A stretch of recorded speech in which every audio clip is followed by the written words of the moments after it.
What's going on, everyone? Along with Cameron Johnson, I am Colby Daniels. The Thunder win Game 4 of their Western Conference semifinal matchup with the Lakers, 115-110. They advance to the Western Conference Finals. They are now 8-0 this postseason. Back-to-back sweeps over the Suns and the Lakers. They'll have a week off, but Cameron, we finally got a nail-biter in this series after, really second-half blowouts in the first three. This one kept us on the edge of our seats all the way to the final buzzer.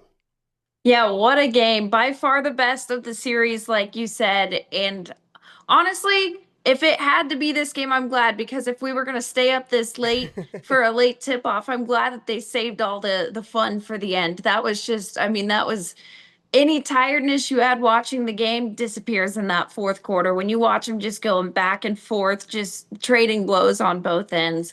Like you said, it was the big finish that I think maybe fans, well, maybe not deserved because if you're an OKC fan, you don't need a close finish. But yeah, that was just fun basketball to watch. I think watching that San Antonio Minnesota series and some of the fourth quarter clutch moments and back and forth trading big shots, and it just kind of feels like that playoff slugfest. Like, I think for the fan base, they probably love the blowouts because you're not stressed out and it's smooth sailing, so to speak. But this is what we like out of competition, right? This is what we like out of sports. We like seeing anybody face a little bit of adversity and having to rise above it, and especially being on the road to have to close this thing out and getting the Lakers' best shot in this final game of the series. And look, the Thunder are going to have a week off before they play their next opponent, and I know that Shai Gilgeous-Alexander said this after the first round series, and then he said it tonight in his post-game on-court interview that he's fighting the rust like it's a real thing. So they're going to have this week off. I think it's probably even worse to have a week off if you have played 4 games that are not competitive down the stretch. So if nothing else, just from, face a little bit of adversity standpoint, from a have to grind one out in clutch time minutes, that's probably valuable to this team who is going to, have this basically month-long stretch where they've played 8 games and rarely been tested in the final few minutes. This is one of those games where, in hindsight, once you know you win, it's like the best. You're like, yes, these are Yeah. the games we love. But as you watch it unfold, you're like, I just want to blow out. But yeah, no, I think it'll be interesting to see how they handle the week off this time. Especially, I think maybe a difference will be like knowing it's more of a set date, at least, as opposed to just, sitting there and waiting. And it's like, okay, is this going to be just a quick 4-day break or is it going to be an 8, 9 day break? But I hopefully, they learned what they needed to, and like they can adjust a little bit better this time to avoid some of that rust settling back in. But yeah, if you're Jalen Williams, you're okay with it. I think. I Yeah, think I saw it'll be a month off by that's the right. time that next series fires up. So there's some excitement to it at least. Well, as far as tonight's game goes, very ugly first quarter on both sides, really. Second quarter, the Thunder are trailing going into the second quarter by 5. They go on a 17-0 run, and there were a lot of good things in that run, but to go on a 17-0 run in the second quarter and only lead by 4 at halftime, I was like, you can't feel good about where. I mean, of course, it's great to be leading, and they've actually trailed at halftime in the previous 2, but when you go on a 17-0 run, you don't expect that you're only going to be leading by 4 points. So the Lakers had to feel, I think pretty good about their position given that circumstance. And they came out swinging, I think, knowing what the Thunder had done to them in the second half so far this series. And I thought even in the third quarter, the Thunder started really, really well. The first 3 minutes of that third quarter, they were on fire. And then I think, let me double check. 1, 2... I think they had 4 field goals over the final 8 minutes of the third quarter, and give the Lakers a ton of credit. They played, once again, physical defense. They had a lot of terrific shot making in the third quarter, and they actually take a lead into the fourth, and that was when I thought we really saw SGA be the SGA that we're accustomed to seeing. AJ Mitchell, once again, was just phenomenal. I can't say enough good things. And, one of the big advantages that they've had in this series was depth. And at least from a scoring standpoint tonight, that really wasn't a major factor until Jared McCain, comes in the fourth quarter, hits a couple of big threes and gives them a giant lift. I thought the exact same thing. I think it was around the third quarter, probably, that it was like this just seemed like a game that was two good basketball teams. Like, throw away the other three games where it's the Lakers just doing their best to keep up and seeing how long they can hang on to it. This looked like, as you would expect, a Lakers team that didn't want to go home, metaphorically speaking, because they were at home. But I mean, it was just an I thought, to your point, it was like this is just your stars are starting to do what you would expect them to do, and in the end the depth prevails. But I have to say, in a moment of weakness in that second quarter, I did rest my eyes as the Thunder were in the middle of a 17-0 run, and I was like, okay. And then I woke up, and all of a sudden it's the Lakers back within a score or whatever it was, and I was like, What okay, bizarro so world did I wake up into? right, right. I learned my lesson very quickly. Yeah. Yeah, it was this game had a lot of fun swings, and I think SGA finishes with 35, AJ Mitchell with 28. I mean, both of those guys were huge, and both guys hit big buckets in the second half. I believe AJ Mitchell only had 8 points at halftime, so 20 second half points again. And especially when they're trailing going into the fourth quarter. SGA had 14 at the half, so 21 second half points for SGA. Didn't really have a big contribution from anyone else until late in the game. Chet, I believe, only had 8 points going into the fourth quarter.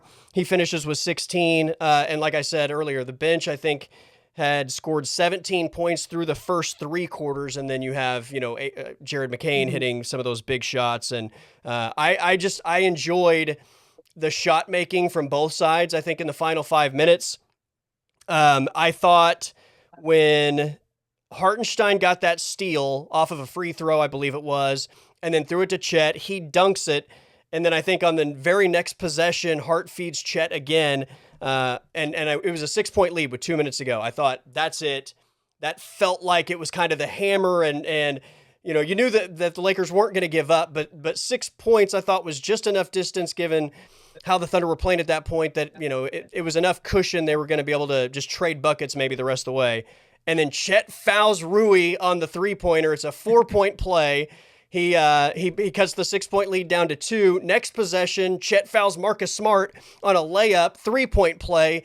And just like that, the Lakers lead. I'm like, oh my, how on earth did it just swing that drastically the other way? And, I think you got to give, once again, SGA a ton of credit for, I think, being in a situation where everybody in the building is expecting him as the MVP to come up big in a clutch time moment and to make a big shot. And the Lakers, once again, took him out of the equation. 2 guys double team him. I mean, for him to try and make a shot there would have been absolutely absurd. And he says it all the time. Like, he lets what happens on the court dictate his decision making. And automatically, because they send 2, you have a numbers advantage. He sends it to Isaiah Hartenstein, who then passes it to Chet Holmgren, and he gets that big dunk. And that ultimately was the go-ahead game winner. And I thought that was, I mean, obviously it is the game winner, but it was just kind of the statement on it because he didn't immediately, if I recall correctly, had to kind of fight to get to the rim multiple times. So then to end it with the dunk, it's like the personification or whatever the word is of the exclamation point on the night. And going back to SGA, I don't know if it's coincidence or not that he has his best game scoring wise when Dylan Brooks is in the building. So, I mean, maybe there was some motivation there, but no, it was fun to watch him get back in a groove.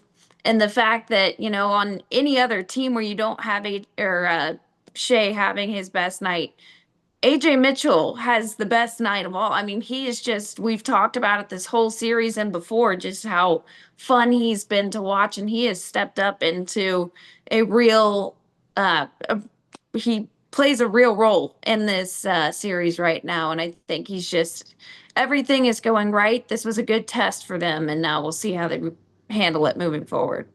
I mean, we would be, if we were in a 6-game regular season stretch, where AJ Mitchell comes in and starts and does what he's done in the last 6 starts since the J-Dub injury, final 2 games against Phoenix, these 4 games against LA.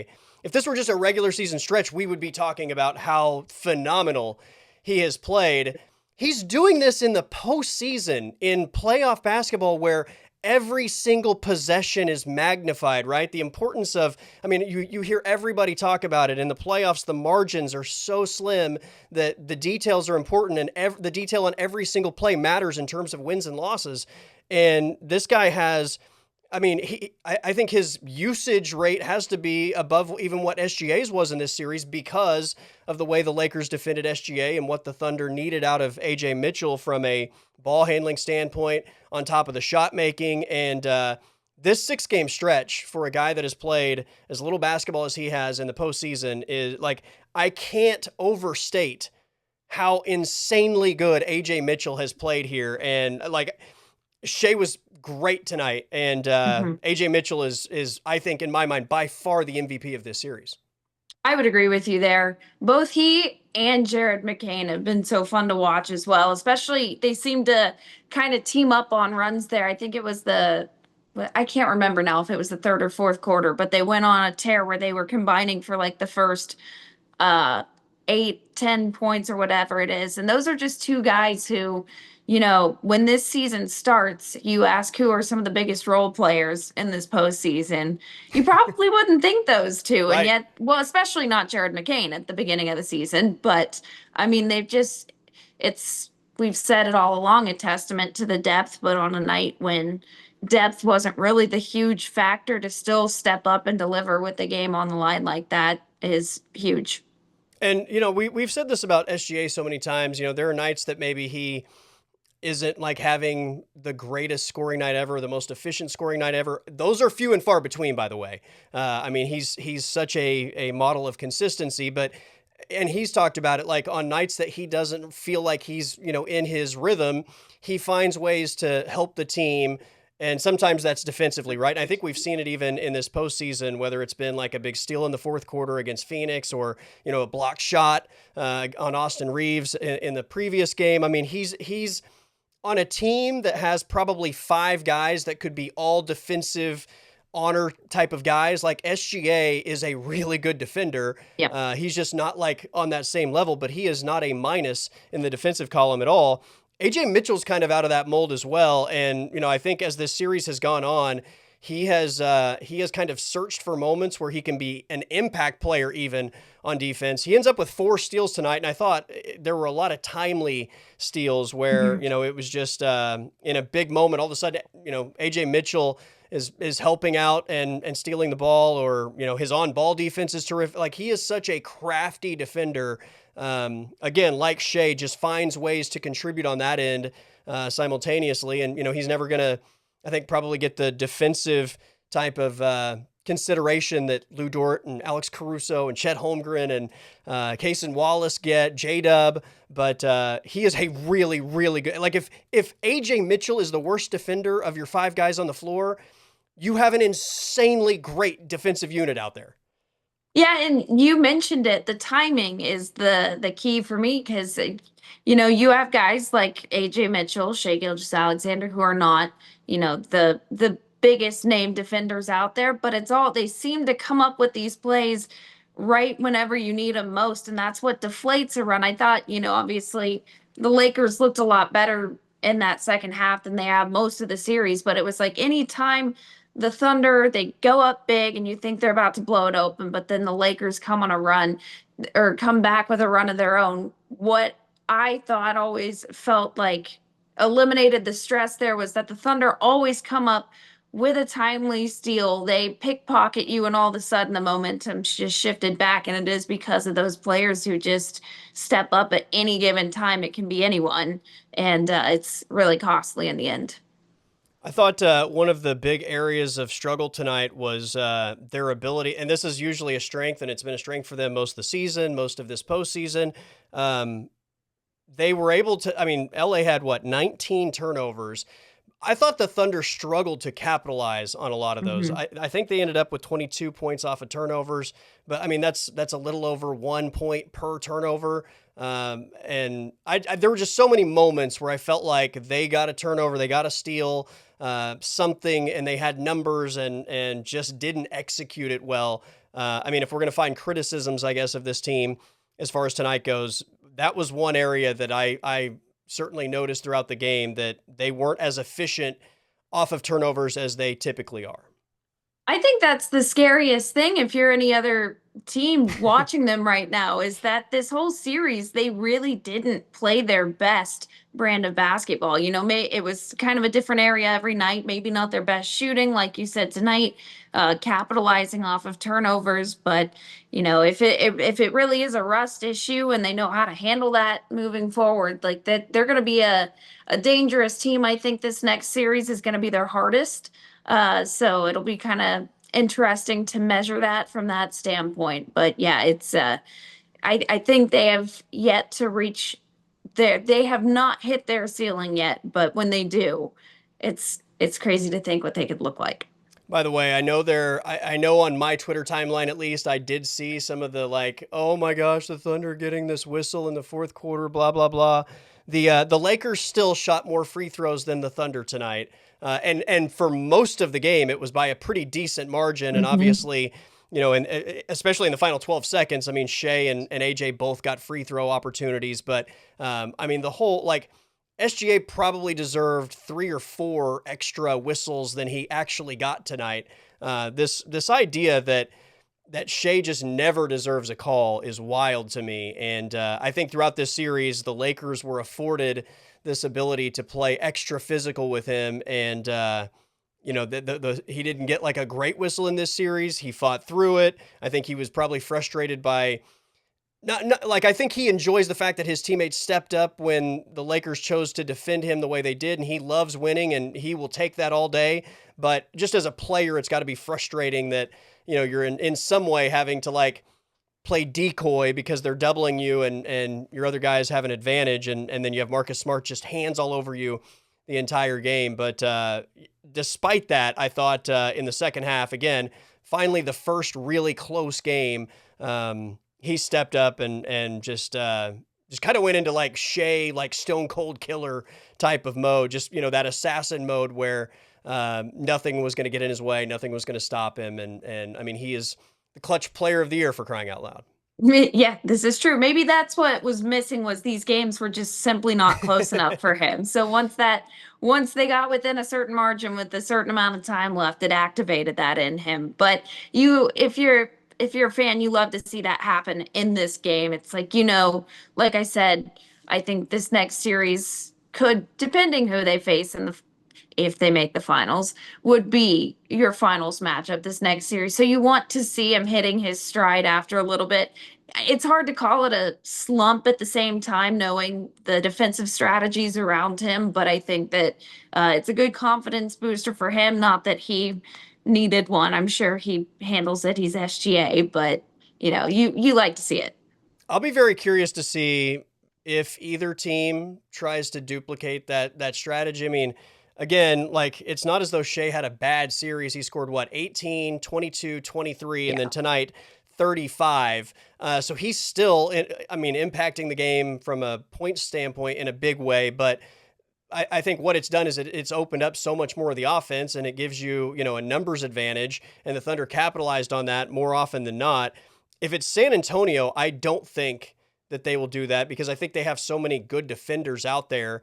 I don't think they want to give away, that advantage. If it's Minnesota, I could absolutely see the Timberwolves maybe trying to follow that same strategy simply because I think across the board they're so outmatched. Like, why not? Yeah. But it'll be interesting because I definitely felt like we saw Shea like visibly more frustrated throughout this series than we typically would. Yeah, yeah, that's a good point. I think too, like what you were saying about San Antonio also, I think there's kind of the mental advantage in there as well. Whereas, the Lakers, it's a team no one really gave them a shot against OKC coming into this series, but you face San Antonio, that's a team that even though yes, three of their wins came in the span of like 10 days when you were in a slump. I mean, they've got that mental thing there. They're like, we know how to handle you. So it's like it would almost be a statement to be like, we don't need to do that because we've beaten you without that strategy. So that would be, I think, the most intriguing series to watch in terms of just that whole dynamic. And for the Thunder, I mean, you get through this series unblemished. It's another sweep. You're going to have about a week off. We said at the beginning of this series, like the Thunder can win this and sweep this series without Jalen Williams. I didn't think that it was necessary to risk him possibly, re-aggravating that hamstring. You want to give him as much time as possible, so he gets all this extra time. I absolutely believe they're going to need him in the next Yes. series. I mean, AJ Mitchell has been phenomenal, but I think J Dub's not only defensive versatility and how the ways that you can attack defensively with him, but also his physicality in terms of being a ball handler, being an offensive shot creator, both for himself and others, is going to be very valuable in the next round, especially if they continue to give Shea that extra attention. And AJ has been phenomenal, but you don't want to put everything on AJ Mitchell in the Western Conference Finals. You get like a month off and don't have to play him, and I think we're looking at. So today it's Tuesday morning now. This game happened on Monday night. The other series is going at least 6. Game 6 would be Mhm. Friday night. So the earliest it could end is Friday night, and then you're talking about at least 2 days probably before the next series. If it goes 7, a game 7 would be on Sunday, and then you're talking about like next Tuesday, which I think if it's next Tuesday, it would be a month to the day since he last played. If it's Sunday, I think you're 2 days short of a full month when it was a grade 1, which most people said would be like a week to 2.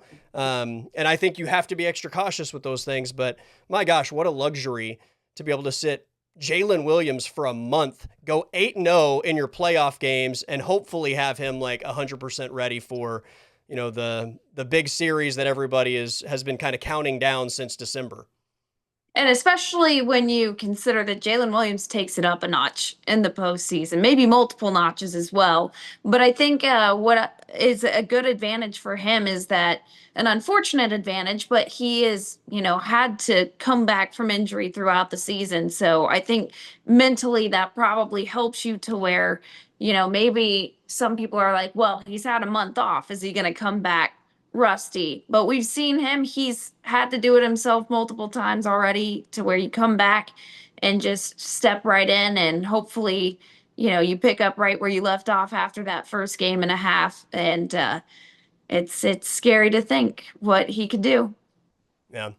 I mean, I think everybody has booked this collision course between San Antonio and OKC since, like I said, and you said it, like the 3 games in 10 days or whatever it was back in December. And everybody like the Spurs have the Thunder's number and blah, blah, blah. Like, I think it's a good matchup. I don't think Mhm. the Thunder are going to sweep the Spurs. I still think the Thunder in a postseason setting are a completely different team than whatever those two teams went through in December. But San Antonio is legitimately talented, legitimately has, I think, as good of depth as anyone not named the Thunder, and from that standpoint isn't going to wilt maybe the same way. Now they are very young in terms of their like playoff resumes. And that will be something to monitor. I think from that standpoint, the Thunder could wear the Spurs down, that mental aspect of what the playoffs are. But it will be a challenge. The Thunder will be tested, and J-Dub is going to be a massive part of that series if he's healthy. And if something were to happen, like you know, I don't know what I would predict in terms of that series, but I mean, Shea Gilgeous-Alexander and AJ Mitchell would both have to do what they've done in this series and some when you consider what San Antonio is capable of defensively. Because LA is not a great defensive team. San Antonio is one of the better defensive teams in the NBA. Yeah, and you say SGA and AJ Mitchell would have to do what they've been doing. It's almost more like Shea would have to do what he did tonight. Like that's a team that, like you said, is just so strong defensively and just it's an interesting matchup to look at because they both have advantages in different categories. Whereas, this series against the Lakers and same with the Suns, there are very obvious lopsided matchups. So it'll be like we talked about earlier, from a sheer basketball watching standpoint, you love everything about the hype going into a potential series with San Antonio. And I think that series has the potential to deliver one of the more exciting series that we've seen on the Western side, at least this year. So I'm all for it. Yeah. Thunder win game 4 of the Western Conference semifinals over the Lakers, 115-110. Perhaps the last time we ever see LeBron James in a Lakers uniform. I don't think it's the last time we see him in the NBA. There's 0% chance LeBron is going to go out without the a certain amount of fanfare and farewell tour type thing. I know that was a storyline, but 8-0 this postseason, and just kind of my final thoughts on this game. I kind of like the fact that really everybody's fingerprints were all over this game. Alex Caruso had some big threes early, and I thought defensively had so many plays in this game. Isaiah Hartenstein, I don't know what he finished with point-wise, but he had 10 rebounds, and I know he had 5 assists, especially a couple of big-time passes. The fourth quarter, one of those to McCain, a couple of those to Chet. We spent a lot of time obviously on SGA and AJ Mitchell, but Chet Holmgren was kind of invisible for a little bit in this game, but he stepped up late. McCain had the big buckets in the fourth quarter.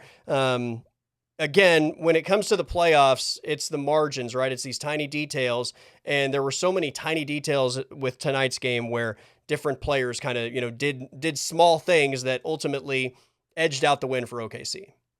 Isaiah Hartenstein was kind of the unsung hero for me, just looking at the box score at 5 points, but he ends up being plus 30 while he's out there and has like 10 rebounds. Seven of them are defensive, I think, if I remember that correctly. And then Jared McCain, he was plus 27. And I mean, these are guys who, like, maybe they don't come in and, wow you with these giant scores. Now, Jared McCain might. He tends to do that later on. But I mean, it just goes to show what we've talked about this whole year. It's the depth. Even if you aren't scoring, you're still contributing in super impactful ways. And I think that's just been the most impressive thing. All right, Cameron, it is very early in the morning on a Tuesday, so I think that's a good place to wrap this thing up. I did hear this right after the game. Thunder are 8-0, back-to-back sweeps. Now they've tied the longest win streak to start a postseason as a reigning champion, I believe, with the 72 Minneapolis Lakers. Is what I heard on the broadcast. So again, we'll see how long this winning streak goes. There's somebody out there that is saying the Thunder are on pace to go 16-0. That's always fun, but I promise you the challenges are coming, and they got challenged tonight. It was finally fun to at least watch a game where there's actually some late fourth quarter adversity, and once again they shine in those situations. It's a week off. I'm sure we'll have availability probably in a couple days, and they'll talk all about how they're getting through this week and trying to prevent the rust. But we'll have all eyes on that Minnesota San Antonio series to find out the Thunder's next opponent as they have punched their ticket to the Western Conference Finals. For Cameron Johnson, I am Colby Daniels. Thunder advance. We'll see you later in the week.